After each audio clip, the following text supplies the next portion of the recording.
Jesus is a Lord and Savior. He's an authority, and He comes to save, but He's not God.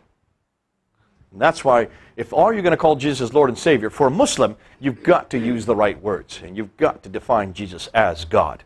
Not as Lord and Savior, but God. On that note, then, of course, then you get into a great discussion. And that's why I think Sat 7 has gone by. But if you have a problem with what Sat 7 is doing, then fill in the rest. Get on board. Make sure your voice gets out there. But make sure always start with Jesus. That's all that I ask. Okay? Yeah, hand over here.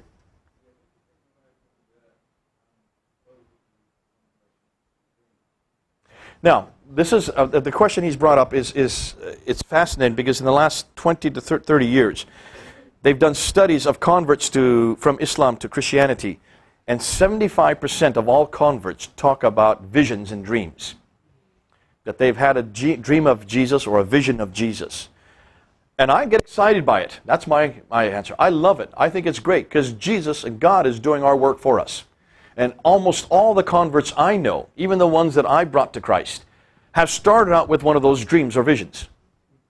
Invariably, that comes up in their conversation. Oh yeah, I remember Jesus. He was in my dream. They would call him Issa. And they said, he came to me at nighttime, dressed in white. Or he came and he was all aglow. And he came and said, you must follow me. Don't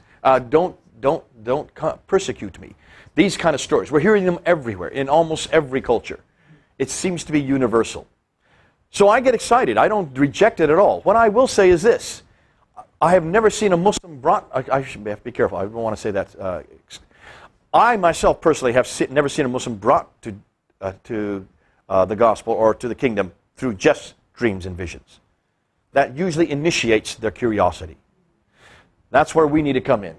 And I think God is doing that for a purpose, to bring them onto our doorsteps, to get the interest there, to get them started, but then we've got to bring them through and bring them all the way into the kingdom and introduce them to Jesus Christ as God, as one of three.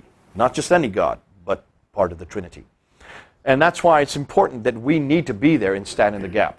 And also then to bring them home to the real gospel, bring them home to the real God, bring them home to the real Jesus, not Issa, but Jesus, or Yeshua in Arabic. Okay, does that help? So don't dispute the dreams, but don't leave them there. Bring them the rest of the way home. Okay? Any other questions?